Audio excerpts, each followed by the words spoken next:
ഇന്ന് നമ്മൾ ഫ്രണ്ട്സ് എല്ലാവരും കൂടിയിട്ട് ക്രിസ്മസ് സെലിബ്രേറ്റ് ചെയ്യാണ് കേട്ടോ. അങ്ങനെ ചേച്ചിയുടെ വീട്ടിൽ വെച്ചിട്ടാണ് നമ്മൾ പ്ലാൻ ചെയ്തിട്ടുണ്ടായിരുന്നത്. കേക്ക് കട്ടിങ്ങും വൈൻ ടോസ്റ്റിങ്ങും അത് കഴിഞ്ഞ് ലഞ്ചിന് പുറത്ത് പോകാമെന്നായിരുന്നു പ്ലാൻ. അപ്പോൾ രാവിലെ തന്നെ വെച്ചുട്ടനെയും കൂട്ടി വന്ന് അപ്പോൾ തന്നെ പ്രിയങ്ക ചേച്ചി ഇവിടെ ഉണ്ടായിരുന്നു. പിന്നെ ഞാനും ട്രീ ചേച്ചിയൊക്കെ എത്തി.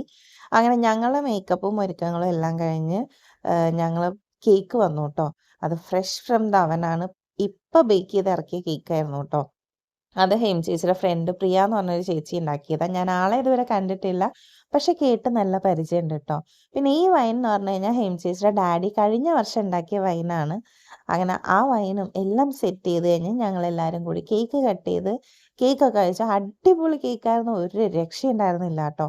പിന്നെ വൈൻ എല്ലാവരും കൂടിയിട്ട് നമ്മൾ ചിയേഴ്സ് ഒക്കെ പറഞ്ഞ് വൈൻ കുടിച്ച് കഴിഞ്ഞാൽ നമ്മൾ നേരെ ക്രിസ്മസ് ഫ്രണ്ടിന് ഗിഫ്റ്റ് എക്സ്ചേഞ്ച് ചെയ്യാൻ തുടങ്ങി. അത് കഴിഞ്ഞ് എല്ലാവരും ഗിഫ്റ്റൊക്കെ ഓപ്പൺ ചെയ്തു. എനിക്ക് നല്ല ഭംഗിയുള്ള കുറേ കമ്മലുകളാണ് കേട്ടോ കിട്ടിയത്. അങ്ങനെ നമ്മൾ അവിടെ നിന്ന് ഇറങ്ങി നേരെ സെൻറ്റർ സ്ക്വയർ മോളിൽ പോയി. ഇതാണ് എൻ്റെ ഡ്രസ്സ്. ഞാനിത് വാങ്ങിയത് ഒരു ഓൺലൈൻ സൈറ്റിൽ നിന്നാണ് കേട്ടോ. നിങ്ങൾക്ക് അതിൻ്റെ ഡീറ്റെയിൽസ് വേണമെങ്കിൽ ഒന്ന് കമൻറ്റ് ചെയ്താൽ മതി. ഞാൻ അയച്ചു തരാം കേട്ടോ. അങ്ങനെ നമ്മൾ നേരെ ഫുഡ് കോർട്ട് പോയി. ഫുഡ് എന്ത് കഴിക്കണമെന്ന് കുറേ നേരം ആലോചിച്ചു. അങ്ങനെ അത് കഴിഞ്ഞ് പൊപ്പേസിൽ പോയിട്ടാണ് കേട്ടോ നമ്മൾ ചിക്കൻ ഓർഡർ ചെയ്തു. അങ്ങനെ നമ്മൾ അവിടെ നിന്ന് ഇറങ്ങി. അതിൻ്റെ ഇടയിൽ വിച്ചുട്ടൻ ഒന്ന് പ്ലേ ഏരിയയിൽ പോയി കളിച്ചിട്ടുണ്ടായിരുന്നു കേട്ടോ.